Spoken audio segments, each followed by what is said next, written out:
আমাদের প্রত্যেক আশীর্বাদ করুন যিশু নামে। আপনার পাশে যিনি আছেন তিনজনকে আপনারা বলবেন প্রভু আপনার মঙ্গল করুন যিশু নামে। আমরা আপনার পাশে যারা আছে প্রভু আপনার মঙ্গল করুন যিশু নামে।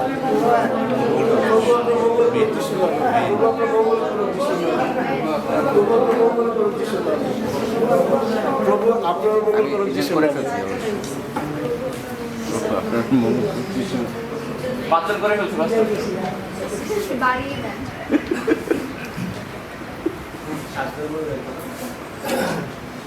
পিতা ঈশ্বরকে কৃতজ্ঞতায় ধন্যবাদ জানাই যে আজকে প্রভু আমাদেরকে সুযোগ দিয়েছেন যেন আমরা উদ্ধস্ত সর্বস্ত বিষয় আমরা শুনতে পারি, গ্রহণ করে আশীর্বাদ প্রাপ্ত। আসুন আমরা প্রার্থনায় যাই, আসুন আমরা প্রার্থনায় যাই যেন সেই স্বর্গীয় মহাপরাক্রমশালী সেই জীবন্ত বাক্য আমরা বুঝতে পারি, পালন করে আশীর্বাদ প্রাপ্ত হই, যেন আমাদের বাধা মুক্ত হয়, আমরা পরিত্রাণ প্রাপ্ত হই, যেন স্বর্গে প্রবেশ করতে পারি। প্রভু আমাদের প্রতি অনুগ্রহ করুন যিশু নামে। আসুন প্রার্থনায় যাই, প্রার্থনায় যাই, আমরা পবিত্র আত্মার সাহায্য যাচনা করি। আসুন প্রার্থনায় যাই। প্রেমময় স্বর্গীয় মহান ঈশ্বর পিতা, আমরা ধন্যবাদ জানাই, গৌরব করি, প্রশংসা করি পিতা যে এই মুহূর্তের প্রভু আপনি আমাদেরকে পিতা সুরক্ষা দিয়েছেন প্রভু, যেন প্রভু আমরা আপনার অনুগ্রহ প্রাপ্ত হই পিতা। অদ্য আমাদের যে সমস্ত ভাই বোনেরা এসেছে, যারা কিছুক্ষণের মধ্যে আসবে, প্রত্যেকের প্রতি অনুগ্রহ করুন যিশু নামে। স্বর্গীয় পিতা আপনার আত্মা দ্বারা প্রত্যেকের অন্তরে কার্য করুন যিশু নামে। তাদের কর্ণ খুলে দিন যিশু নামে, যেন তারা আপনার রব শুনতে পারে। তাদের অন্তর প্রস্তুত করে দিন যিশু নামে। তারা বাধ্যতার হৃদয় প্রাপ্ত হোক যিশু নামে, যেন উত্তম হৃদয়ে তারা যেন আপনার বাক্য গ্রহণ করে প্রচুর ফলে ফলবান হয় যিশু নামে। প্রভু তাদের আশীর্বাদ যুক্ত করুন। প্রভু পবিত্র আত্মার পরাক্রমের সহিত আইসুন, চারি বায়ু থেকে আইসুন, আমাদের প্রত্যেকের মধ্যে কার্য করুন যিশু নামে। প্রভু আমাদের প্রত্যেকের অন্তর আত্মাকে সঞ্জীবিত জাগ্রত করুন যিশু নামে। স্বর্গীয় পিতা আপনার পবিত্র উপস্থিতি দ্বারা আমাদের প্রত্যেককে আশীর্বাদ যুক্ত করুন। যে সমস্ত ভাই বোনরা আমরা এসেছি প্রভু, পিতা আমাদের বুঝবার মতো করে সহজ করে দিন যিশু নামে। প্রত্যেকের অন্তরে আপনি কার্য করুন যিশু নামে। পাথরময় হৃদয় সরিয়ে মাংসময় হৃদয় স্থাপন করুন যিশু নামে, যেন তারা প্রভু আপনার বাক্য গ্রহণ করে তারা যেন আশীর্বাদ প্রাপ্ত হয় যিশু নামে পিতা। শুধুমাত্র শ্রোতা না হোক, বাক্যের কার্যকারী হোক যিশু নামে পিতা। প্রত্যেকে আপনার অনুগ্রহে পরিপূর্ণ হোক প্রভু। পবিত্র আত্মন পরাক্রম সহিত কার্য করুন, প্রত্যেকের প্রতি দয়া করুন, যেন আমরা প্রত্যেকে পাপ থেকে রক্ষা পাই এবং পরিত্রাণ পাই, এবং আমাদের নাম জীবন পুস্তকে লেখা হয়, আমরা স্বর্গধামে যেতে পারি। এই নিমিত্ত আত্মা দ্বারা সাহায্য করুন প্রভু। পবিত্র আত্মন আপনি নাসরতীয় যিশু নামে আজ প্রত্যেকটি আত্মাকে সঞ্জীবিত করুন, আমাদের প্রত্যেকের সঙ্গে থাকুন। এই সমস্ত বিনতি প্রার্থনা স্বর্গীয় মহান ঈশ্বর পিতা নাসরতীয় যিশু খ্রিস্টের নামে দয়া করে শ্রবণ এবং গ্রাহ্য করুন। আমেন। আসুন আমরা বসি, আসুন আমরা বসি। আমরা জানি আজকে আমরা নতুন মাসের প্রথম শুক্রবারে আমরা রয়েছি।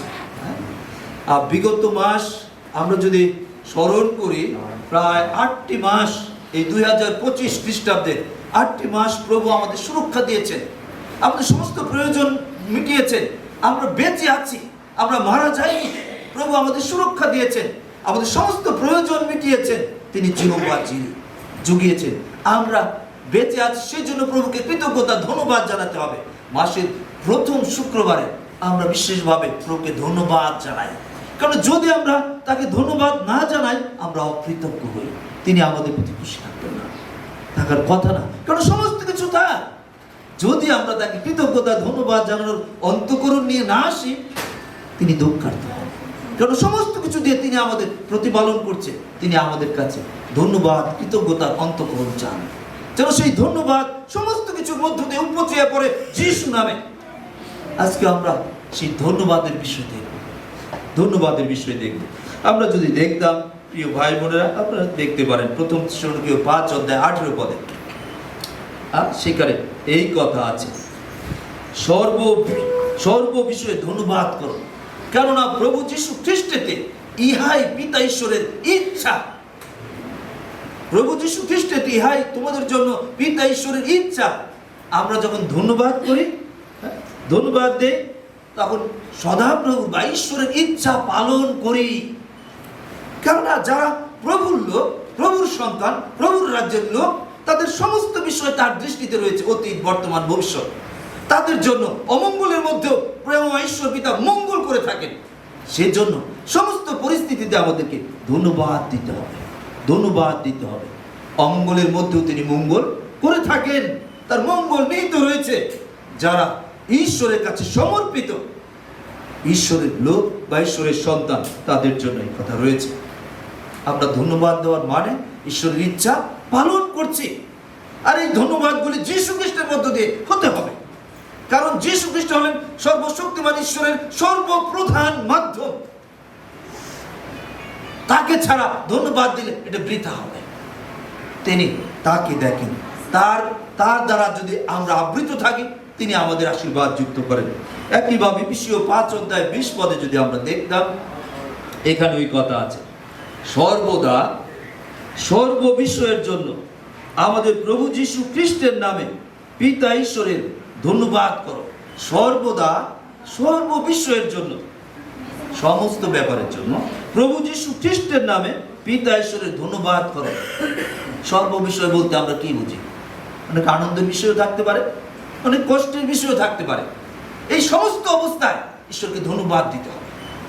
এই প্র্যাকটিস যদিও আমরা অনেকেই করি না, কিন্তু প্রভুকে যদি, যারা প্রভুতে সমর্পিত, যারা ঈশ্বরকে জীবন দিয়েছে, তাদের সমস্ত অবস্থার জন্য তারা ঈশ্বরের কাছে নির্ভর করবে, ধন্যবাদ দেবে। প্রভু, এই অবস্থা আপনি দিয়েছেন, যেন এর মধ্য দিয়ে আপনি আমাকে প্রস্তুত করছেন, যেন আমরা আপনার বিশেষ আশীর্বাদ পেতে পারি। কঠিন অবস্থার মধ্য দিয়েও তিনি আমাদের প্রস্তুত করে থাকেন, যেন আমরা বিশেষ আশীর্বাদ প্রাপ্ত হই। আমরা আজকে বিশেষভাবে একটা দেখব, কঠিন পরিস্থিতির মধ্য দিয়ে প্রভু একটি জাতিকে রক্ষা করেছেন এবং তিনি তাদের সুরক্ষা দিয়েছেন, এবং তারা অন্তর থেকে প্রভুর গৌরব প্রশংসা করছিল, ধন্যবাদ জানাচ্ছিল। আমরা যদি দেখি যাত্রা পুস্তক 12 অধ্যায়, আমরা একটু বাইবেল থেকে দেখব, যাত্রা পুস্তক 12 অধ্যায় 40-41 পদে দেখব।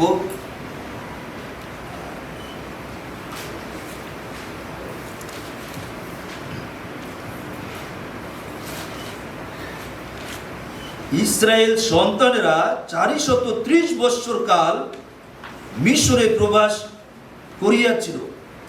সেই 430 বৎসরের শেষে ওই দিনে সদাপ্রভুর সমস্ত বাহিনী মিশর দেশ হইতে বাহির হইল। Amen, amen. আমি যে ইসরায়েলের কথা বলছি, এই ইসরায়েল হলো আব্রাহাম বা ইব্রাহিমের নাতি। তার নাতির নাম যাকব বা ইয়াকুব। যাকব বা ইয়াকুব, বাইবেলে বাংলায় অনুবাদ আছে যাকব, ইসলামিক শব্দ হলো ইয়াকুব। সেই আব্রাহাম বা ইব্রাহিম খলিলুল্লাহ, তার ছেলে, এক ছেলে ছিল ইসমাইল, এবং সে হাগারের বা হাজেরার সন্তান। তারা একটা সময় বিদায় নিয়ে চলে গেছে, তাদেরকে বিদায় করে দেওয়া হয়েছে, তারা সেই মরু অঞ্চলের দিকে চলে গেছে। তারপরে তাদের সঙ্গে থাকলেন ইসাহাক, তাদের 90 বছরে বৃদ্ধ বয়সে তারা সন্তান হয়েছে। আর তার ইসহাকের মধ্য দিয়ে এসেছেন যাকব এবং এসো। এই যাকবের অপর নাম ইসরায়েল, মানে সৃষ্টিকর্তার সাথে যুদ্ধকারী। এই যুদ্ধ মানে শারীরিক যুদ্ধ না, প্রার্থনার মল্ল যুদ্ধ। প্রার্থনার মধ্য দিয়ে তিনি সৃষ্টিকর্তার কাছে নাছুর বান্ধা প্রার্থনা মুনাজাতের মধ্য দিয়ে তিনি আশীর্বাদ চেয়েছিলেন এবং নিয়েছেন। এই যাকব বা ইয়াকুব, সেই যাকবের কুলকে বিশেষভাবে সৃষ্টিকর্তা তিনি আশীর্বাদ যুক্ত করেছেন। এই যাকবের অপর নাম ইসরায়েল। এখন বুঝতে পারলাম, আমরা এখন ইদানিং অনেক সময় সেই ইসরায়েল, ফিলিস্তিনি ইত্যাদি বিভিন্ন কথা শুনছি না, যুদ্ধ বিভিন্ন দিকে, চারিদিকে যুদ্ধ ইত্যাদি পরিস্থিতি খুবই ঘোলাটে, খুবই সমস্যা। কারণ এই বিষয়ে ঘটবে তা বাইবেলে লেখা আছে। কারণ যীশু খ্রিস্ট আসবার আগে এই সমস্ত ঘটবে। আপনারা বাইবেল পড়লে আপনারা জানতে পারবেন। আমরা এই বিষয়টা দেখব। হ্যাঁ, এই যাকব কুল বা ইয়াকুব বংশধর, এই যাকবের 12 সন্তান ছিল। এই 12 সন্তানদের মধ্য দিয়ে যারা হয়েছে তাদেরকে বলা হচ্ছে ইসরায়েল জাতি বা যাকব গোষ্ঠী বা ইয়াকুব কুল ইত্যাদি, যাকবের বংশধর। এরা মিশর দেশে এক সময় যোসেফকে তার ভাইয়েরা যখন বিক্রি করে দিল, আর মিশর দেশে তাকে নিয়ে যাওয়া হলো। আর মিশরে থাকা অবস্থায় যখন সে ইসরায়েলের মধ্যে ভারী দুর্ভিক্ষ হলো, আর একটা সময় তারা সেই মিশরে গেল। আর মিশরে যোসেফ তাদের আশ্রয় দিলেন, তাদের সুরক্ষা দিলেন, এবং মিশরে তাদের জন্য একটা এরিয়া দিলেন। সেই এরিয়ার নাম হলো গোশন। গোশন এরিয়া, যেখানে কোনো ঝড় ঝাপটা বিপদ দুর্ভিক্ষ আসবে না যিশু নামে, সেখানে বিশেষ সুরক্ষা থাকবে যিশু নামে। সেখানে সেই সুরক্ষা ছিল, গোশন এরিয়ার নাম সেই এরিয়ায়। আর যোসেফ, বা আপনারা হয়তো কিছুদিন আগে সিরিয়ালেও দেখতে পারেন ইউসুফ, যোসেফের নাম ইউসুফ, আর সে ছিল 11তম, তারপরে ছিল 12তম সন্তান, তার নাম বিন্যামিন। যাই হোক, তারা সেই মিশর দেশে তারা বন্দী অবস্থায় ছিল এই জাতি। যোসেফের বংশধর যখন বাড়তে থাকলো, যোসেফের ভাই বোন সেই জাতি বাড়তে থাকলো, যাকব কুলের বাড়তে থাকলো, আর একটা সময় তাদের সংখ্যা বেড়ে অনেক হলো। আর সেই দেশের সে একজন নতুন রাজা হলো, যে যোসেফ কেউ জানে না। যোসেফ অবশ্য সেই দেশে এক সময় মন্ত্রীর মর্যাদায় ছিল। আর এক নতুন রাজা আসে, নতুন রাজা সে মিশরীয়, সে যাকব কুলের না বা অব্রাহাম কুলের না, বংশের না। সে সেই মিশরীয়দের নিয়ে, প্রজাদের নিয়ে মিটিং করলো, এদের সংখ্যা তো অনেক বাড়ছে, একটা সময় এরা আমাদের বিরুদ্ধে যুদ্ধ করতে পারে। আর তারা একটা পরিকল্পনা করলো, তারা বিশেষভাবে ধাত্রী রাখলো, 2 জন ধাত্রী। এরা সেই মিশরীয় না, যে এদের ছেলে সন্তান হলে এদেরকে যখন প্রসবের সময় হবে, সেই ছেলে সন্তান হওয়ার সাথে সাথে এদেরকে মেরে ফেলতে হবে, যেন এদের সংখ্যা বৃদ্ধি না পায়। মেয়ে সন্তান হলে থাকবে, কাজকর্ম করবে ইত্যাদি।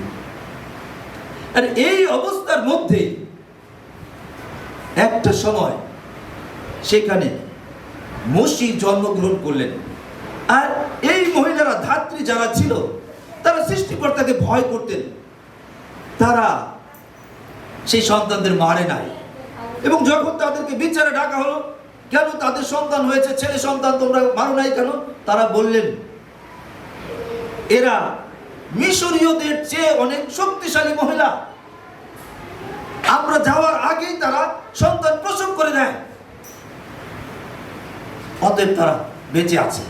কিন্তু তারা রক্ষা করতেন, তাদের প্রসব করাতেন, কিন্তু তাদের মারতেন না, তারা সৃষ্টিকর্তাকে ভয় করতেন।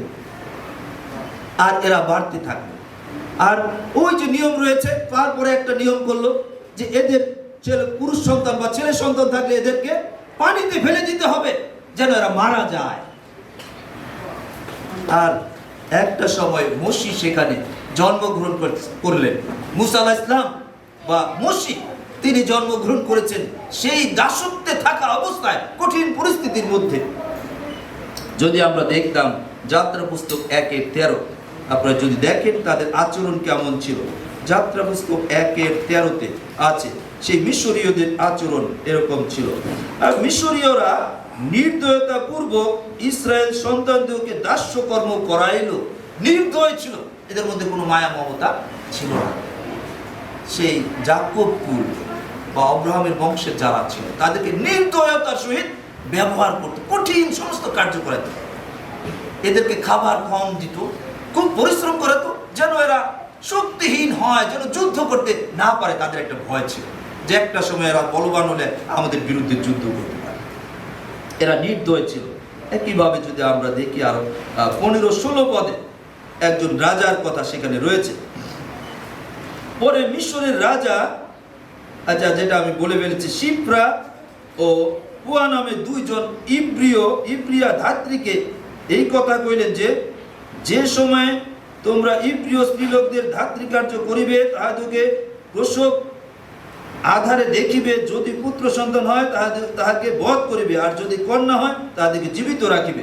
যাই হোক, আপনারা এটা শুনলেন, পুত্র সন্তান হলে মেরে ফেলতে হবে, আর মেয়ে হলে রক্ষা করবে। কিন্তু তারা সেটা করে নাই,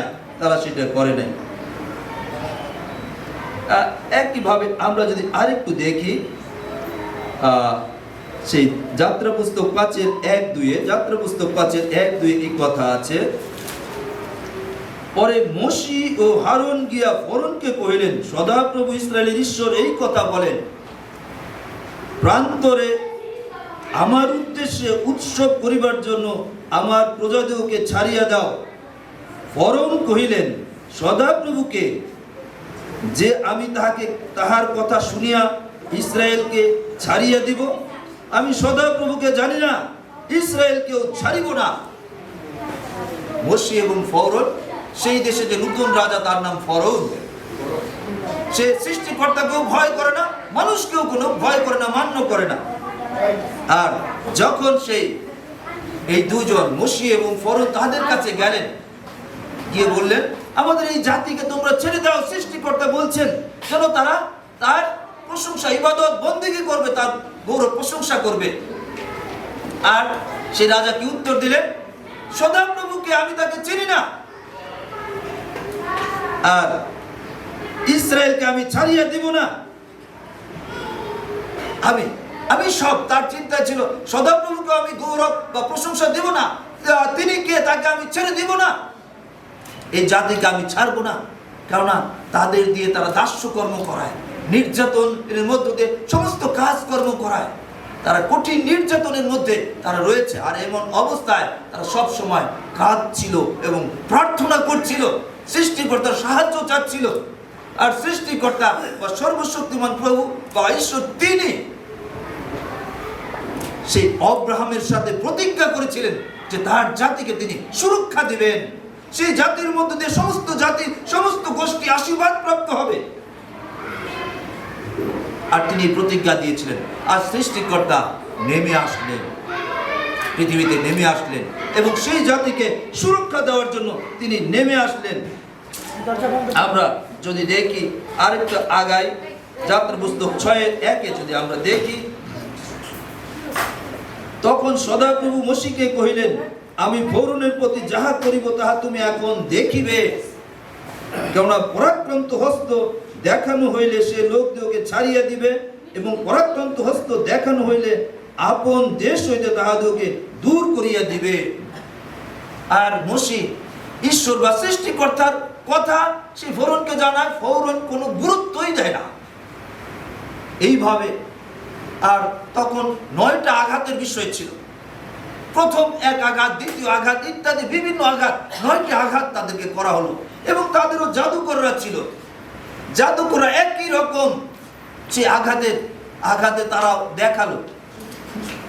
এক সময় জলকে তিতা করে দিল, এক সময় সমস্ত ব্যাঙ তাদের সমস্ত জায়গায় তাদের মধ্যে ফোড়া দিল ইত্যাদি, বিভিন্ন রকমের রোগ পীড়া এবং মশা দিল, উকুন দিল ইত্যাদি, বিভিন্ন পরিস্থিতির মধ্যে তাদেরকে ফেলালো। তারা তাদের জাদুকরদের ব্যবহার করলো, জাদুকররা একই রকম করলো। কিন্তু শেষে 9ম আঘাতের পরে 10ম আঘাত যখন আসলো, তখন সদাপ্রভু ঈশ্বর মোশিকে বললেন, এখন আমি এমন কিছু দেখাবো যে তারা ছাড়তে বাধ্য। তারা বলবে যে ওই যে ভিক্ষা চাই না, কি আছে না কথা, ওই যে কুকুর ফিরাও, হ্যাঁ, সুন্দর করে বললে আর কি, ভিক্ষা চাই না, তাড়াতাড়ি কুকুর ফিরাও। অর্থাৎ তাড়াতাড়ি তোমরা আমাদের এখান থেকে যাও, আমাদের ওই সমস্ত সুবিধা থেকে আর আমরা চাই না। তোমাদের মধ্য দিয়ে আমাদের অনেক সুবিধা হচ্ছে, তাদের কাজের সাহায্য করছে, সমস্ত কিছু, বড় বড় ইমারত, সমস্ত কিছুতে তাদের বড় বড় পাথর টানাচ্ছে, কঠিন পরিশ্রম নির্দয়ভাবে তাদের খাটাচ্ছে। আর সৃষ্টিকর্তা কি করলেন আমরা যদি একটু দেখতাম,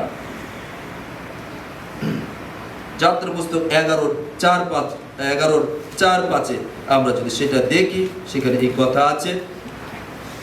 মোশি আরো কহিলেন, সদাপ্রভু এই কথা কহেন, আমি মধ্যরাত্রে মিশরের মধ্য দিয়ে গমন করিব, তাহাতে সিংহাসনে উপবিষ্ট ফরৌনের প্রথম জাত অবধি যাতা পেশনকারী দাসীর প্রথম জাত পর্যন্ত মিশর দেশস্থিত সকল প্রথম জাত মরিবে, পশুদেরও সকল প্রথম জাত মরিবে।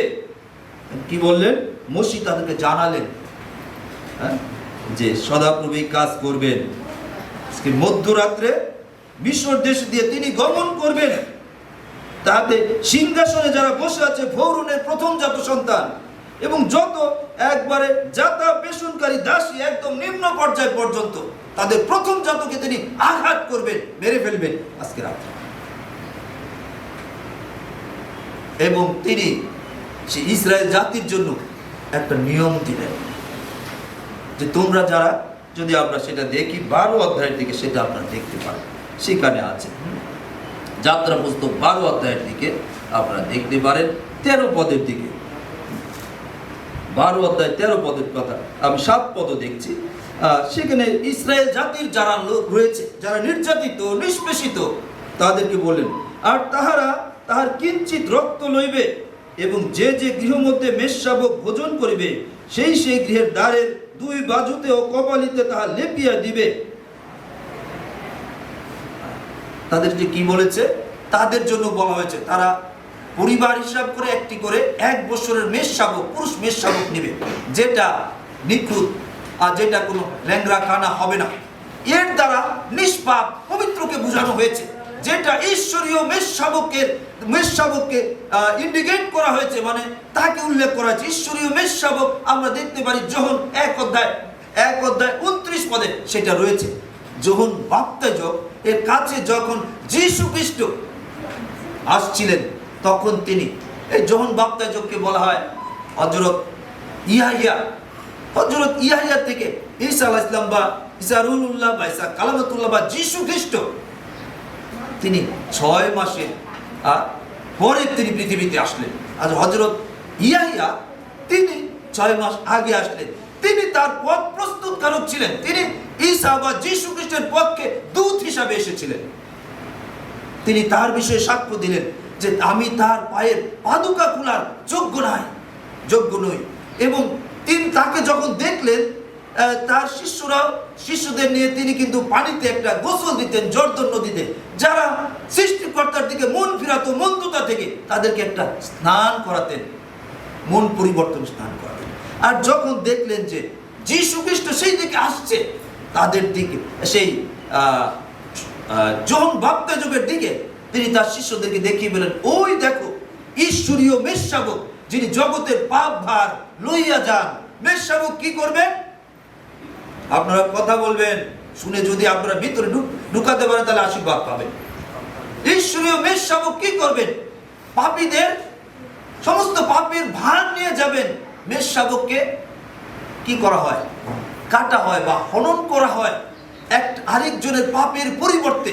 এটা পুরাতন নিয়ম থেকে শুরু হয়েছিল। যখন মানুষ পাপ করত, গুনাহ করত, আর তাদের গুনাহ থেকে মুক্তির জন্য, কারণ একটা পাপ ভয়ঙ্কর, একটা পাপের জন্য তাদের জীবন দিতে হবে, মরতে হবে, তাদের পক্ষে তারা মেষ বা ছাগল নিয়ে তারা যেত সেই যাজকদের কাছে, ইমামদের কাছে। আর যাজক বা ইমাম তাদের জন্য প্রার্থনা করতেন এবং সেই দোষী ব্যক্তি সেই মেষশাবক বা ছাগলের মাথায় হাত রাখতেন। হাত রেখে তাদের পাপ স্বীকার করতেন। আর পাপ স্বীকার করলে সেই সমস্ত পাপ সেই মেষের মধ্যে যেত।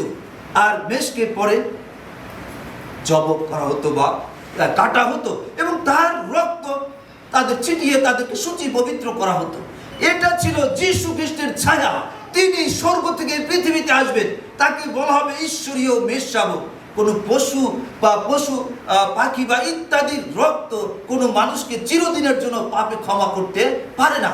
তারা কিছুদিনের জন্য পাপ মুক্ত হতো, আবার তারা পাপে পতিত হতো। আর একটা সময় তারা নিয়ম হিসাবে সেটা গ্রহণ করলো। তাদের ভিতরে কোনো পরিবর্তন ছিল না। তারা সৃষ্টিকর্তাকে ভয় করতো না। একটা সময় সৃষ্টিকর্তা সর্বশক্তিমান ঈশ্বর তাদের বললেন, তোমাদের এই সমস্ত উৎসর্গ বা এই সমস্ত জবাই বা যে হনন করা ইত্যাদি আমার গলা পর্যন্ত উঠেছে, আমি এইগুলিকে বমি করব, মানে এটা আমি চাই না। তারা নিয়ম পালন করে, কিন্তু তাদের অন্তরের কোনো পরিবর্তন নাই। পাপের জন্য অনুতাপ, অনুশোচনা, পাপ থেকে ক্ষমা পাওয়ার জন্য কোনো সেই চিন্তা তাদের ছিল না। আর সৃষ্টিকর্তা তাদেরকে এই কথা বললেন, মানে আমি সেটা পছন্দ করি না। তারা নিয়ম পালন করছে, তাদের ভিতরে কোনো পরিবর্তন নাই। তিনি চেয়েছিলেন একটা পাপ যে ভয়ানক, একটা পাপের জন্য একটা জীবন দিতে হবে। সেই পাপের জন্য আদম হাওয়াকে সেই বেহেশতি বাগান বা এদেন উদ্যান থেকে তাদেরকে পৃথিবীতে সরিয়ে দেওয়া হয়েছে। তাদেরকে বিচ্ছিন্ন করা হয়েছে সৃষ্টিকর্তার সহভাগিতা থেকে, পবিত্র সহভাগিতা থেকে। তারা আত্মিক এবং জাগতিকভাবে সৃষ্টিকর্তার কাছ থেকে বিচ্ছিন্ন রয়েছে। আর সেই দিনে আদি পুস্তক 3 অধ্যায় 15 পদে আপনারা দেখতে পারেন, সেখানে আমরা দেখি সেই শয়তানের মস্তক চূর্ণ করার কথা সৃষ্টিকর্তা বলেছেন। সেখানে সেই কথা আছে, আদি পুস্তক 3 অধ্যায় 15 পদে সেই কথা বলা আছে। যে নারীর বংশ এবং শয়তান, তোমার বংশ এবং নারীর বংশের মধ্যে শত্রুতা থাকবে, এবং নারীর বংশ থেকে যে আসবে সে তোমার মস্তক চূর্ণ করবে এবং তুমি তার পাদমূলে আঘাত করবে। অর্থাৎ এই পৃথিবীতে নারীর বংশ থেকে কুমারী মরিয়মের মধ্য দিয়ে যে যীশু খ্রিস্ট এই পৃথিবীতে এসেছিল, তিনি এই পৃথিবীর আদম বংশজাত না, আদম বংশজাত অন্য অন্য মানুষের মতো না।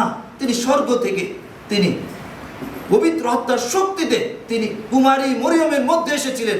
আর সেই ফেরেশতা বা স্বর্গদূত জিব্রাইল বা গাব্রিয়েল স্বর্গদূত তার বিষয়ে ওহী নিয়ে কুমারী মারিয়ামের কাছে এসেছিল।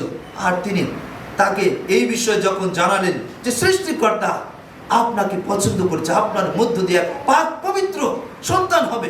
আর তখন কুমারী মারিয়াম তিনি লাফ দিয়ে উঠলেন, তিনি চিৎকার করলেন, এটা কিভাবে সম্ভব?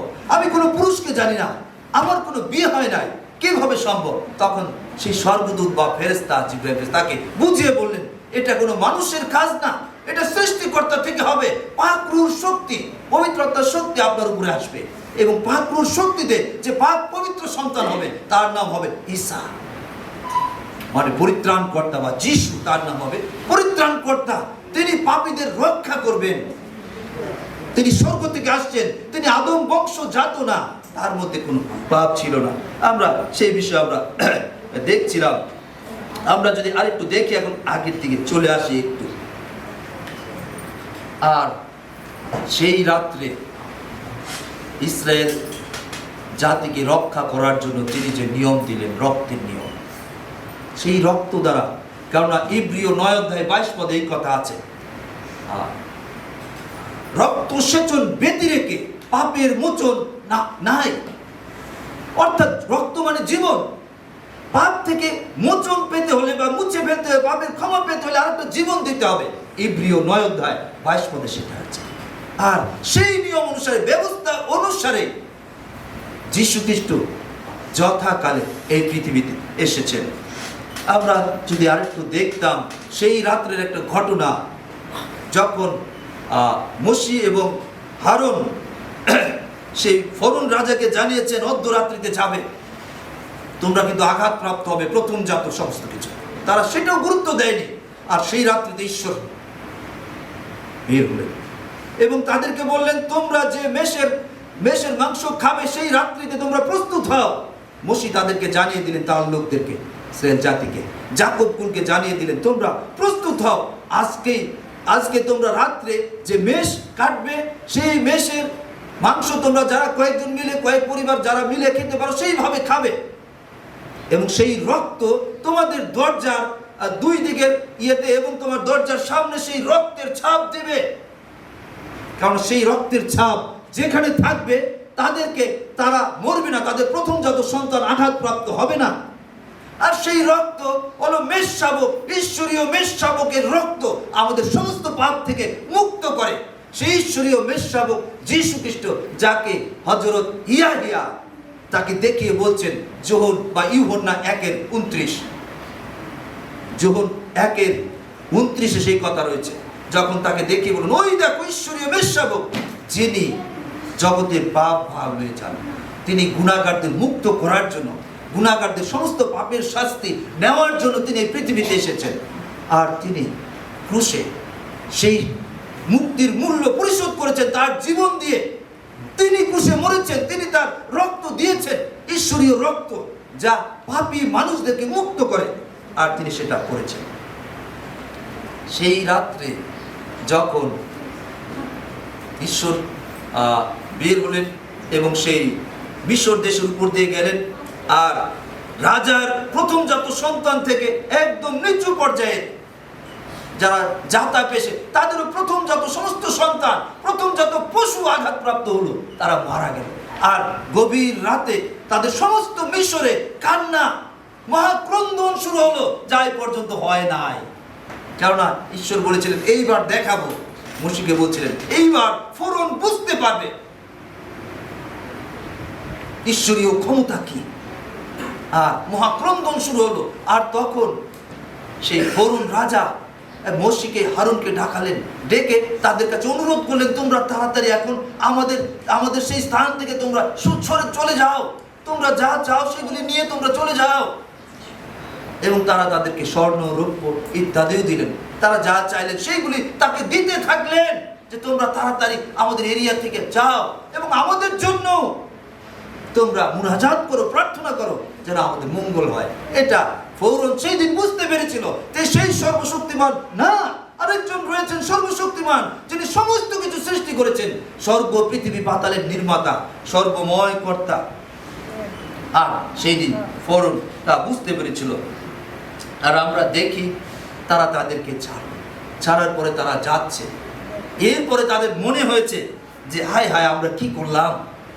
একটা কিছুক্ষণের মধ্যে তারা ছাড়লে তাদের অঞ্চল থেকে যখন তারা বেরিয়ে যাচ্ছে, ইসরায়েল জাতি বা সেই জাকুবের বংশধর বা ইয়াকুবের বংশধর যখন এই জাতিরা বেরিয়ে যাচ্ছে, কিছুক্ষণ পরে তাদের চিন্তা করলো, হায় হায় আমরা কি নির্বুদ্ধির কাজ করলাম।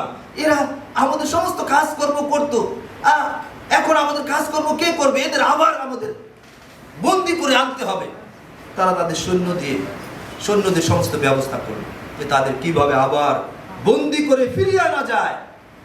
আর তারা যখন যাচ্ছিলেন তখন তাদের সামনে ছিল শুধু একটা সাগর, আর পেছনে সেই শত্রুপক্ষ আসছে, সৈন্যরা আসছে, সেই ফৌরনের সৈন্য বাহিনী আসছে তাদের বন্দি করে নিয়ে যাওয়ার জন্য। আর এই সময় ঈশ্বর তিনি কি করলেন? সেই সাগরের মধ্যে বিশেষ এক ঝড় বাতাস দিলেন। বাতাস দিয়ে সেই সাগর দুই ভাগ করে দিলেন। সেটা সাগরের নাম সুপ সাগর বা রেড সি বলা হয়। সুপ সাগর সেটা দুই ভাগ করে দিলেন। আর এই দুই ভাগ যখন সাগর দুই ভাগ হয়ে গেল, আর এর মধ্য দিয়ে সেই অব্রাহাম কুল বা জাকব কুল, ইসরায়েল জাতি, তার মধ্য দিয়ে তারা পার হচ্ছে। আর ইতিমধ্যে সেই ফৌরনের সেই সমস্ত সৈন্য, দুষ্ট চক্র, তারাও পেছনে আসছে তাদের বন্দি করার জন্য। যখন তারা প্রায় পার হয়ে গেল আর তারা সেই স্থানে প্রবেশ করেছে, সেই প্রান্তর বা শুকনো জায়গার মধ্যে তারা প্রবেশ করেছে সাগরের মাঝখানে, আর তখন মোশি আবার হাত উঠিয়েছে পার হওয়ার পরে। আর হাত উঠানোর পরে সেই পানি তাদেরকে চেপে মেরে ফেললো। আর সেই পানি আবার একসাথে মিলে গেল এবং সেই ফৌরনের যে সমস্ত সেনাবাহিনী যারা দুষ্টতা শয়তানের আত্মা দ্বারা চালিত, তারা সেই দিন মারা গেল। এমন অনেক শত্রু আছে যারা মরে না যাওয়া পর্যন্ত, শেষ পর্যন্ত ক্ষতি করার জন্য লেগে থাকে। প্রিয় ভাই বোনেরা, মনে রাখতে হবে, এমন অনেক শত্রু আছে যারা শেষ পর্যন্ত লেগে থাকে বিপদ, সমস্যা ইত্যাদি করার জন্য, যেন আপনি শান্তি না পান। আমরা প্রার্থনা করি যেন প্রভু এই সমস্ত শত্রুদের মন পরিবর্তন করেন যিশু নামে, যেন এই সমস্ত শত্রুরা ঈশ্বরীয় ক্রোধ বা ঈশ্বরীয় শাস্তিকে স্মরণ করে তারা যেন পরিবর্তিত হয় যিশু নামে। আমিন। আমরা আরেকটা বিষয় আমরা দেখব যে বিশেষভাবে যাত্রা পুস্তক 15 অধ্যায় 1-2 পদের দিকে, যখন তারা সেই সুপ সাগর রেড সি পার হয়ে গেলেন, তারপরে তারা এখন দেখলেন যে তাদের পেছনে আর শত্রু নাই, সেই ফৌরনের সেনাবাহিনী শত্রু নাই। তখন তারা প্রভুকে প্রশংসা দিচ্ছিলেন। 15 অধ্যায় দেখলে আপনারা সেটা দেখতে পারেন যে তারা কিভাবে ঈশ্বরের প্রশংসা দিচ্ছিলেন। আর মোশি বললেন, চলো আমরা ঈশ্বরের ধন্যবাদ করি। মোশি তাদের বলছিলেন 15 অধ্যায় 1-2 পদে, মোশি ইসরায়েল সন্তানরা সদাপ্রভুর উদ্দেশ্যে এই গীত গান করিলেন। তাহারা বলিলেন, আমি সদাপ্রভুর উদ্দেশ্যে গান করিব, কেননা তিনি মহিমান্বিত হইলেন। তিনি অশ্ব ও তদারোহীকে সমুদ্রে নিক্ষেপ করিলেন। সদাপ্রভু আমার বল ও গান, তিনি আমার পরিত্রাণ হইলেন। এই আমার ঈশ্বর, আমি তাহার প্রশংসা করিব। আমার পৈতৃক ঈশ্বর, আমি তাহার প্রতিষ্ঠা করিব। মোশি সেই ইসরায়েল জাতি বা জাকব বংশধরকে বলেন, আসো আমরা প্রভুকে গৌর প্রশংসা দিই। সেই শত্রু শয়তান দ্বারা পরিচালিত যে গ্রুপ, তারা ধ্বংস হয়েছে। আসো আমরা প্রভুকে কৃতজ্ঞতা ধন্যবাদ জানাই। আমরা এই জগতে রয়েছি, শয়তান বিভিন্নভাবে ঈশ্বরীয় লোকদের, ঈশ্বরীয় সন্তানদেরকে আঘাত করার জন্য কষ্ট, সমস্যা, রোগ, পীড়া ইত্যাদি দিয়ে থাকে। কিন্তু ঈশ্বরের মহা অনুগ্রহে তিনি আমাদের সুরক্ষা দিয়ে থাকেন, যার কারণে আমরা বেঁচে আছি। আমরা প্রভুর গৃহে আসবার সুযোগ পেয়েছি। আজও অনেকে রয়েছে, তাদের চোখ আছে, তাদের কান আছে, হাত পা আছে, কিন্তু তারা দেখছে না, তারা প্যারালাইজ, তারা ঘরে শুয়ে আছে বা হসপিটালে শুয়ে আছে। কিন্তু প্রভু আমাদের সুরক্ষা করেছেন যেন আমরা তার আশীর্বাদ গ্রহণ করি। প্রিয় ভাই বোনেরা, আমরা স্মরণ করবো যে বিশেষভাবে যদি আমরা কৃতজ্ঞতা ধন্যবাদ তাকে না দেই, আমরা অকৃতজ্ঞ হই। তিনি সমস্ত মানুষের সৃষ্টিকর্তা। তিনি এই পাপী মানুষদেরকে, আদম বংশজাত মনুষ্যদেরকে রক্ষা করার জন্য তিনি স্বর্গ থেকে ঈশ্বরীয় মেষশাবক হিসাবে যীশু খ্রিস্টকে পাঠিয়েছেন। তিনি পাপীদের, সমস্ত পাপীদের, তিনি কোনো একটা বংশের জন্য, একটা জাতির জন্য আসেন নাই, সমস্ত মানুষের জন্য মুক্তির নিমিত্ত তিনি ক্রুশে জীবন দিলেন। তিনি মরলেন যেন পাপীরা মুক্ত হয়। তাহলে তিনি পাপীদের দণ্ড, সমস্ত গুনাহগারদের দণ্ড তিনি নিলেন, কারণ তিনি নিষ্পাপ, যেন পাপীরা পাপ থেকে মুক্ত হয়। আর যে কোনো পাপী তাকে বিশ্বাস করবে, তারা পাপ থেকে রক্ষা পাবে। আমরা আরো দেখি, শুধু সেই মুশি সেই কথা বললেন না, 15 অধ্যায় 20 পদে দেখলে হারুনের ভগিনী, তার নাম মরিয়ম মহিলাদেরকে ডাকলেন, আসো আমরা প্রভুর প্রশংসা করি, গৌরব করি। যদি আমরা প্রভুর গৌরব প্রশংসা না করি, তাহলে আমরা অকৃতজ্ঞ হই, প্রভুর আশীর্বাদ থেকে আমরা বঞ্চিত হতে পারি। আর তারা মৃদঙ্গ নিলেন, তারা নাচতে থাকলেন, প্রভুর গৌরব প্রশংসা করলেন। প্রিয় ভাই বোনেরা, আজকে যে প্রভুর বিষয়ে আপনারা শুনতে পাচ্ছেন, আপনারা প্রভুর গৃহে এসেছেন, প্রভুর আশীর্বাদের কথা শুনছেন, যদি আপনাদের অন্তরে সেই পবিত্র আত্মা পরাক্রমশীল কার্য করুক যীশু নামে, যেন আপনারা তার অনুগ্রহ প্রাপ্ত হন যীশু নামে, যেন আপনাদের অন্তর আত্মা জেগে ওঠে যীশু নামে, কৃতজ্ঞতা ধন্যবাদের অন্তঃকরণ প্রাপ্ত হন যীশু নামে, যেন আপনারা অন্তর থেকে প্রভু গৌরব প্রশংসা করেন, সেটা প্রভু চান। কেননা প্রভু আমাদেরকে প্যান্ডামিকের সময় সুরক্ষা করেছেন। এরপরে সে 21, 22, 23, 24, এই 25 তিনি আমাদের সুরক্ষা দিয়েছেন প্রায় 8 মাস। এবং আমরা নবম মাসে প্রথম শুক্রবারে আমরা পদার্পণ করেছি। প্রভুকে আমাদের ধন্যবাদ দেওয়া খুবই গুরুত্বপূর্ণ। আর আমরা সেই বিষয়টা যদি দেখতাম 15 অধ্যায় 20 পদে, সেটা সে করেছে। ঠিক একইভাবে প্রিয় ভাই বোনেরা, কারা প্রভুকে ধন্যবাদ দিতে পারে? যদি আমরা দেখতাম গীত সংহিতা 107:2, 107:2, গীত সংহিতা 107:2, 107:2 এই কথা আছে, আমি পাঠ করছি। সদা প্রভুর মুক্তগণ এই কথা বলুক, যাহাদিওকে তিনি বিপক্ষের হস্ত হইতে মুক্ত করিয়াছেন। কারা সদা প্রভুর প্রশংসা গুণকীর্তন ধন্যবাদ জানাতে পারবে? যারা মুক্ত হয়েছে, পাপ থেকে পরিত্রাণ পেয়েছে, পাপের ক্ষমা পেয়েছে, যারা পাপ থেকে রক্ষা পেয়েছে, তারাই সদা প্রভুর গৌরব প্রশংসা করতে পারে। আপনি কি মুক্ত হতে চান পাপ থেকে? প্রভু যীশু এর জন্য এসেছেন যেন আমরা মুক্ত হই। তিনি সমস্ত কালের সমস্ত পাপীদের মুক্তির মূল্য তিনি ক্রুশে পরিশোধ করেছেন। যারা বিশ্বাসে তাকে গ্রহণ করবে, তারা তাদের পাপের ক্ষমা পাবে, তাদের নাম জীবন পুস্তকে লেখা হবে, কারণ ঈশ্বরীয় মেষশাবক হিসাবে তিনি এসেছেন। এটা জগতের পশু বা ছাগল ইত্যাদি না, ঈশ্বরীয় মেষশাবক হিসাবে তিনি এসেছেন যেন তিনি আমাদের পক্ষে আমাদের পাপের শাস্তি তিনি নেন, যেন আমরা তার কারণে পাপের ক্ষমা পাই এবং আমরা স্বর্গে যেতে পারি, আমাদের নাম জীবন পুস্তকে লেখা হয়। অন্যদিকে যদি আমরা দেখি, ফরৌনের সৈন্যরা, লোকেরা যারা নির্যাতন, জুলুম, দখল এবং পাপের মধ্যেই থাকতে চায়, মন্দতায় আনন্দ করতে চায়, ঈশ্বর তাদের ধ্বংস করলেন। ঈশ্বর তাদেরকে কিন্তু সেই সাগরে মেরে ফেললেন। যারা শয়তানের পরিচালনায় মন্দতায় থাকতে চায়, ঈশ্বরের কাছ থেকে পাপের থেকে অনুতাপ সহকারে পাপের ক্ষমা নিতে চায় না, যে তাদের জন্য ঈশ্বর বা সৃষ্টিকর্তা তিনি ঈসা বা যীশু খ্রিস্টের মধ্য দিয়ে সেই নাজাত বা পরিত্রাণের ব্যবস্থা করেছেন।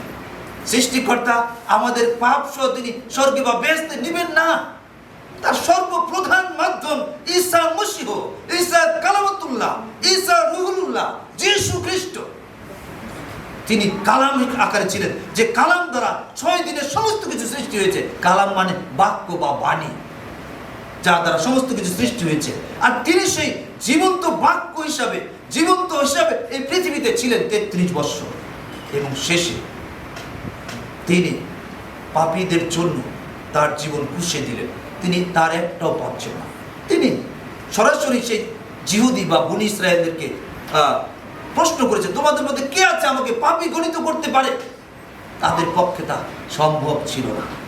এবং তিনি আরো বলেছেন যে অব্রাহামের বংশের, অব্রাহামের জন্মের পূর্ব থেকে আমি আছি। সৃষ্টিকর্তাকেও সম্মান করো, আমাকেও সম্মান করো। আমি এবং সৃষ্টিকর্তা আমরা এক। তিনি সৃষ্টিকর্তার সাথে যুক্ত, সেই কালাম আকারে দুনিয়া সৃষ্টির আগে থেকে তিনি আছেন। আর এই পৃথিবীতে তিনি এসেছেন আজ থেকে প্রায় 2000 বছর আগে। 2025 এখন চলছে তার জন্ম থেকে। তাই প্রিয় ভাই বোনেরা, আপনারা যদি পাপ মুক্ত হতে চান, সেই ঈশ্বরীয় মেষশাবকের রক্তে আপনাদের বিশ্বাস করতে হবে। সেই দিন সেই ইসরায়েল যাতে তারা কি করেছিল, সেই মেষশাবকের রক্ত তারা তাদের ঘরের সামনে তারা দিয়েছিল, ছাপ দিয়েছিল। আজকে সেই রক্তই শুধু আমাদেরকে মুক্ত করতে পারে। সেই ঈশ্বরীয় মেষশাবক যীশু খ্রিস্টের রক্ত, কোনো পশু পাখির রক্ত না। ঈশ্বর যাকে নিরূপিত করে খ্রিস্ট এই টাইটেল দিয়ে পৃথিবীতে পাঠিয়েছেন, পাপীদের নিরূপিত পরিত্রাণকর্তা, সেই পরিত্রাণকর্তা যীশু খ্রিস্ট, যদি আপনি তার ক্রুশীয় মৃত্যুকে বিশ্বাস করেন যে আপনি পাপীদের জন্য ক্রুশে মরেছেন, আমি একজন পাপী, আমার এই পাপ, দয়া করে ক্ষমা করুন। আপনি ক্ষমা করলে আমি ক্ষমা পাবো। আমার নাম সেই বেহেশতের খাতায় বা সেই স্বর্গের খাতায়, জীবন পুস্তকে আমার নাম লিখুন। আমার প্রতি দয়া করুন, তারা রক্ষা পাবে। আমি একটু আগে পড়েছি, যারা মুক্ত হয়েছে তারা প্রশংসা করতে পারে, তারা ধন্যবাদ দিতে পারে। আসুন আমরা উঠে দাঁড়াই, আমরা উঠে দাঁড়াই, আমরা উঠে দাঁড়াই, আমরা উঠে দাঁড়াই। আপনি উঠে দাঁড়ান, আপনি প্রার্থনা করুন, প্রভু আমরা রক্ষা চাই। আমাদের বিভিন্নভাবে শয়তান বিভিন্নভাবে আমাদের কষ্ট দিচ্ছে, সমস্যা করছে। শয়তান আমাদের পেছনে লেগে রয়েছে প্রভু। প্রভু সর্বোপরি শয়তান চায় আমাদের ধ্বংস, যেন আমরা নরকে, দুর্যোগের আযাব, সে আগুনে চাই। কিন্তু স্বর্গীয় মহান প্রভু সৃষ্টিকর্তা, আপনি আমাদের সৃষ্টি করেছেন, আপনি ঈসা মসীহের মধ্য দিয়ে আমাদের নাজাতের ব্যবস্থা করেছেন, যেন আমরা পাপ থেকে রক্ষা পাই, আমরা যেন বেহেশতে নসিব পাই, আমাদের নাম যেন স্বর্গের খাতায় লেখা হয়। প্রভু আমাদের প্রতি দয়া করুন। প্রভু আমি পাপী, আপনি সেটা স্বীকার করুন নিজের পাপ, কারণ অন্ধকারে গোপনে আপনার যে সমস্ত পাপ রয়েছে, যদি পাপ থেকে মুক্ত হতে চান আপনি তা স্বীকার করুন। আপনি চোখ বদ্ধ করুন, আপনি প্রত্যেকে চোখ বদ্ধ করুন, প্রার্থনা করুন, প্রার্থনা করুন। প্রভু আমি পাপী, আমি পাপী, আমি পাপী, আমার এই পাপ রয়েছে প্রভু। প্রভু আপনার আগমন খুব নিকটে প্রভু। প্রভু আপনি এই পৃথিবীতে আসবেন, সেই আকাশে অপেক্ষা করবেন, আপনি তুলে নেবেন প্রভু। আমি পবিত্র হতে চাই প্রভু, আমার এই পাপ রয়েছে। যারা পবিত্র হতে চান, পাপ থেকে মুক্ত হতে চান, পাপ স্বীকার করতে হবে যীশু খ্রিস্টের কাছে। যীশু একমাত্র মাধ্যম পাপীদের রক্ষাকর্তা। উপরে সর্বশক্তিমান সৃষ্টিকর্তা, পৃথিবীতে পাপী মানুষ, মাঝখানে যীশু খ্রিস্ট একমাত্র মাধ্যম। যদি আপনি তার কাছে অনুতাপ করেন, তার কাছে ক্ষমা চান, তার কাছে আপনার পাপ স্বীকার করেন, প্রভু আমি পাপী। আপনারা যারা পাপ থেকে রক্ষা পেতে চান, পাপ স্বীকার করতে চান, আপনারা সামনে এগিয়ে আসবেন, সামনে এগিয়ে আসবেন। আপনি সামনে এসে পাপ স্বীকার করুন, অনুতাপ করুন, যেন প্রভু আপনাকে সুরক্ষা দেন। প্রভু যীশু খ্রিস্টের র্যাপচার খুব কাছে, তিনি আসবেন, তিনি আমাদেরকে তুলে নেবেন, যেন আমরা পাপের ক্ষমা পাই যীশু খ্রিস্টের মধ্য দিয়ে। আপনি আসুন, আসুন, তাড়াতাড়ি আসুন। আপনার অন্তরে পবিত্র আত্মা যে কথা বলছে, আপনি যীশু খ্রিস্টের কাছে আপনার অনুতাপ করুন, আপনার পাপ স্বীকার করুন, কারণ ঈশ্বর যীশু খ্রিস্টের মধ্য দিয়ে পাপের ক্ষমা দিবেন, যেন আপনি রক্ষা পান, আপনি রক্ষা পান, যেন আমরা স্বর্গে যেতে পারি, যেন আমরা কেউ সেই ট্রিবুলেশনে, মহাসংকটের মধ্যে পতিত না হই, আমরা যেন নির্যাতনের মধ্যে পতিত না হই। প্রভু যেন আমাদের সুরক্ষা করেন। আসুন, আমি আর 5-6 বার বলবো, এর মধ্যে যারা আসবেন আমরা তাদের জন্য প্রার্থনায় যাব। তার জন্য প্রার্থনায় যাব। আমি 5 বার গুনবো। 1, আসুন, আসুন, তাড়াতাড়ি আসুন। প্রভুর আশীর্বাদকে অবহেলা করবেন না। আপনারা যদি এখানে এসে থাকেন প্রভুর আশীর্বাদ পাওয়ার জন্য, তাহলে আপনারা আসুন, যেন আপনারা প্রভুর অনুগ্রহ প্রাপ্ত হন, আপনারা যেন আশীর্বাদ প্রাপ্ত হন। আসুন প্রিয় ভাই বোনেরা, আসুন, শয়তান আমাদের ধ্বংস করতে চায়, কিন্তু সৃষ্টিকর্তা তিনি আমাদের মুক্ত করতে চান। সেই জন্য ঊর্ধ্ব থেকে, স্বর্গ থেকে তাকে পাঠিয়েছেন, যীশু খ্রিস্টকে। তিনি জীবিত, সবসময় জীবিত, কারণ তিনি নিষ্পাপ, তিনি আমাদের মুক্তিদাতা, আমাদের পাপের ক্ষমাকারী। সেই জন্য তিনি জীবিত আছেন, তিনি আবার আসবেন, আর সেই সময় তিনি তার লোকদেরকে তুলে নেবেন, এবং এরপরে পৃথিবীতে মহা সংকট কাল চলবে, যা পৃথিবীর শুরু থেকে এই পর্যন্ত হয়নি। আপনি যেন সেখানে পতিত না হয়। আসেন, আপনি সামনে আসেন, আপনার পাপ স্বীকার করুন, অনুতাপ করুন। প্রিয় ভাই বোনেরা, আপনি আসুন। আর আপনারা আসুন যেন প্রভুর আশীর্বাদ, যদি আপনি অবজ্ঞা করেন, আপনি কঠিন ক্রোধের মধ্যে পড়বেন, আপনি শাস্তির মধ্যে পড়বেন। প্রভু বলবেন, তোমার বিষয় জানানো হয়েছে, তুমি কি তোমার ব্যক্তিগতভাবে আমাকে স্বীকার করেছো? তুমি কি আমাকে তোমার ব্যক্তি জীবনের মুক্তিদাতা, পাপের ক্ষমাকারী হিসেবে গ্রহণ করেছো? তুমি কি আমাকে গ্রহণ করেছো যে তোমার পাপের ক্ষমা আমার দ্বারা হবে? তুমি কি আমাকে বিশ্বাস করেছো? তোমার বিশ্বাস ছিল না, তুমি আমার উপর বিশ্বাস করো নাই। তুমি আসুন, আমরা সেই পাপ স্বীকার করি, আমরা পাপ স্বীকার করি। যারা যীশু খ্রিস্টের কাছে আপনার পাপ অনুতাপ করে স্বীকার করুন, ক্ষমা চান, যে বলুন, প্রভু আমি পাপী, আমার এই পাপ রয়েছে, দয়া করে ক্ষমা করুন। 3, আসুন তাড়াতাড়ি। 4,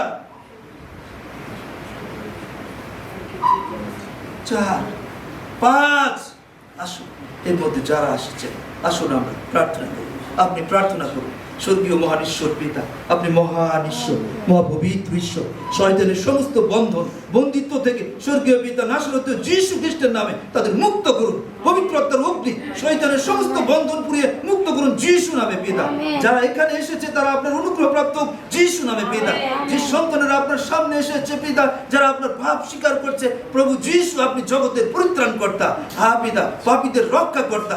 যারা আপনার সাথে যুক্ত হবে বিশ্বাসে, তারা মরিলেও জীবিত এবং তারা নিশ্চিন্তে স্বর্গধামে থাকবে। প্রভু আপনি যে আশ্বাস দিয়েছেন, যখন 1 অধ্যায়, যখন 14 অধ্যায় 2-3 পদে, যে আপনি যেখানে থাকেন তারাও সেখানে থাকবে, আপনি তাদের নিয়ে যাবেন। প্রভু আপনার সেই আগমনে আমরা আপনার সাথে মিলিত হতে চাই। প্রভু আমাদের প্রতি দয়া করুন। প্রভু আমাদের জগতে থাকার কারণে বিভিন্ন রকমের দুর্বলতা, পাপ রয়েছে, ক্ষমা করুন। স্বর্গীয় পিতা নাসরতীয় যীশু খ্রিস্ট, দয়া করে ক্ষমা করুন। প্রভু পবিত্র আত্মা, দয়া করে আমরা পাপ স্বীকার করুন, প্রভুর কাছে অনুতাপ করে ক্ষমা চান। প্রভু আমাদের জন্য এখনো সময় রয়েছে, যেন আমরা ক্ষমা প্রাপ্ত হই, যেন আমরা স্বর্গে যেতে পারি। আর স্বর্গে যেতে পারি, র্যাপচার বা নিত হওয়ার পরে আর সুযোগ থাকবে না, সুযোগ থাকবে না। শয়তান সিংহের মতো গর্জন করছে, কাকে আক্রমণ করবে, কাকে ধ্বংস করবে। আপনি অনবরত প্রার্থনা করুন, এবং প্রয়োজনে আপনি উপবাস থাকুন, বাইবেল পাঠ করুন, আপনার জীবনকে চেক করুন, এবং আপনার পাপগুলি স্মরণ করে ক্ষমা চান। পবিত্র আত্মাকে অনুরোধ করুন, আমার যে আরো অন্য পাপ থাকলে আপনি দেখিয়ে দিন, দয়া করে ক্ষমা করুন। প্রভু পবিত্র আত্মা আমার জীবনে আইসুন, আর পবিত্র আত্মার অগ্নি দ্বারা আমাকে মুক্ত করুন। প্রভু যীশু খ্রিস্টের কাছে পাপ স্বীকার করুন। স্বর্গীয় মহান ঈশ্বর পিতা, আমাদের এই ভাই বোনরা যারা দাঁড়িয়েছে, যারা পিতা শয়তানের সমস্ত আক্রমণ থেকে মুক্ত হতে চায়, যারা নরকে যেতে চায় না, তাদের প্রতি অনুগ্রহ করুন যীশু নামে পিতা। পিতা, তারা প্রভু যীশু খ্রিস্টের রক্ত দ্বারা তাদের সমস্ত পাপের ক্ষমা হোক।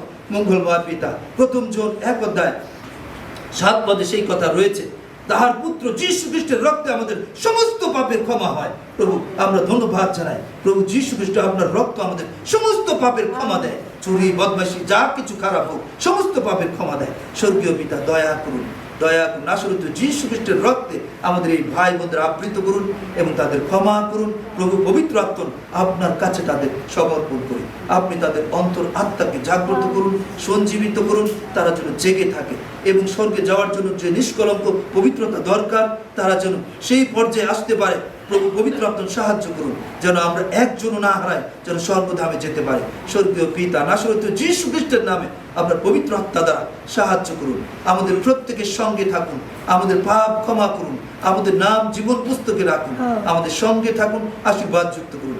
এই সমস্ত বিনতি প্রার্থনা স্বর্গীয় মহান ঈশ্বর পিতা নাসরতীয় যীশু খ্রিস্টের নামে দয়া করে শ্রবণ এবং গ্রাহ্য করুন। আমিন।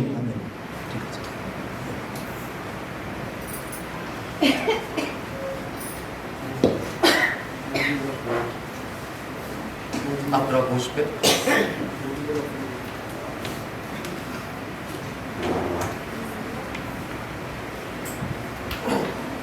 আমরা প্রার্থনায় যাই। এখানে কিছু প্রার্থনা বিষয় রয়েছে, প্রভু যেন তা স্পর্শ করেন, যেন তা আশীর্বাদে পূর্ণ হয়। আসুন প্রার্থনা চাই। প্রেমময় সর্বশক্তিমান জীবন্ত ঈশ্বর পিতা, আপনি সকলই জ্ঞাত আছেন। আপনার সন্তানদের যে প্রার্থনা বিষয় এখানে রয়েছে পিতা, আপনি সেই বিষয়ও জানেন।